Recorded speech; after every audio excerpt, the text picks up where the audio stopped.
মস্তিষ্কে বসানো হবে মাইক্রোচিপ। আগে বানর ও শূকরের মস্তিষ্কে বসিয়ে গবেষণা করা হয়। এবার একই উদ্দেশ্যে গবেষণার জন্য মানব মস্তিষ্কে চিপ বসানোর অনুমতি পেল প্রযুক্তি ব্যবসায়ী ইলন মাস্ক। 2019 সাল থেকে মানবদেহে চিপ স্থাপনের কথা বলে আসছিলেন ইলন মাস্ক। এবার তার স্বপ্ন পূরণ হতে চলেছে। তার মালিকানাধীন ব্রেইন ইমপ্ল্যান্ট কোম্পানি নিউরোলিঙ্ক এবার বাস্তব জগতেই মানবদেহে মাইক্রোচিপ বসানোর অনুমতি পেয়েছে।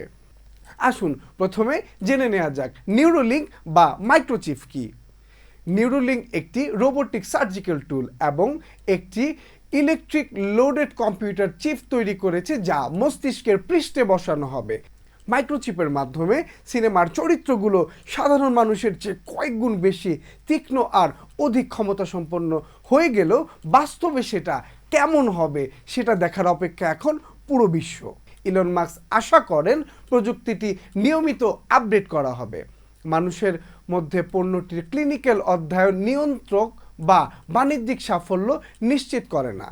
ইমপ্ল্যান্ট করা ব্যক্তিদের প্রযুক্তিগত সুবিধা প্রদানের পাশাপাশি এটি নৈতিক এবং নিরাপত্তা সংক্রান্ত সমস্যাগুলি মোকাবেলা করার পাশাপাশি নিউরোলিঙ্ক এবং অন্যান্যরা নিরাপদ এবং নির্ভরযোগ্য কিনা তা এফডিএর মাধ্যমে নিশ্চিত করা হবে।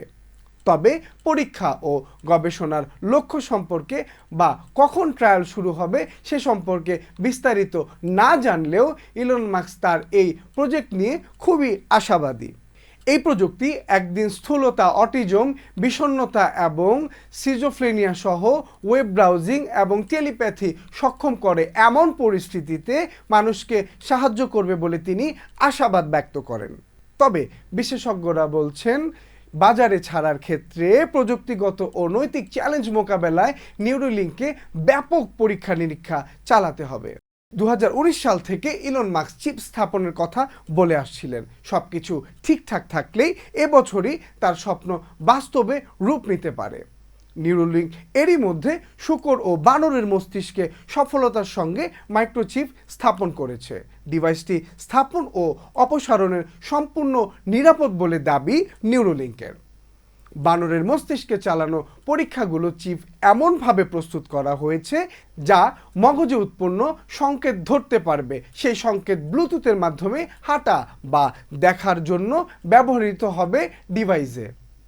কম্পিউটারের সঙ্গে মস্তিষ্কের সংযোগ স্থাপন করে মানুষের দৃষ্টিশক্তি এবং গতিশীলতা পুনরুদ্ধার করতে সাহায্য করতে চায় নিউরোলিঙ্ক। পাশাপাশি মাইক্রোচিপের মাধ্যমে প্রতিবন্ধীদের কম্পিউটার ও মোবাইল প্রযুক্তি ব্যবহারে সহায়তা করতে চায় সংস্থাটি। ইলন মাস্ক 2016 সালে নিউরোলিঙ্ক প্রতিষ্ঠা করেন। 2020 সালের মধ্যে মানুষের মস্তিষ্কে চিপ লাগানোই এর প্রাথমিক উদ্দেশ্য ছিল, কিন্তু পরে এটি পিছিয়ে যায়। 2022 সালে নির্ধারণ করা হয়, তবে ওই বছরও কাজ করার অনুমতি পায়নি নিউরোলিঙ্ক। ওই বছরের ডিসেম্বরে কথিত প্রাণী কল্যাণ লঙ্ঘনের অভিযোগের তদন্তের আওতায় আসার পরে তা পিছিয়ে যায়। অনুমোদন পাবার পর নিউরোলিঙ্ক টুইটারে জানায়, আমরা আমাদের প্রথম মানবীয় ক্লিনিক্যাল স্টাডি চালু করার জন্য এফডিএর অনুমোদন পেয়েছি। এটা আপনাদের জানাতে পেরে আমরা আনন্দিত। এটি একটি গুরুত্বপূর্ণ পদক্ষেপ যা একদিন আমাদের প্রযুক্তিকে অনেক লোকের উপকারে আসার পথ তৈরি করে দিতে পারে। দর্শক, আজ এ পর্যন্তই। দ্য রিপোর্ট.live এর সাথে থাকার জন্য ধন্যবাদ।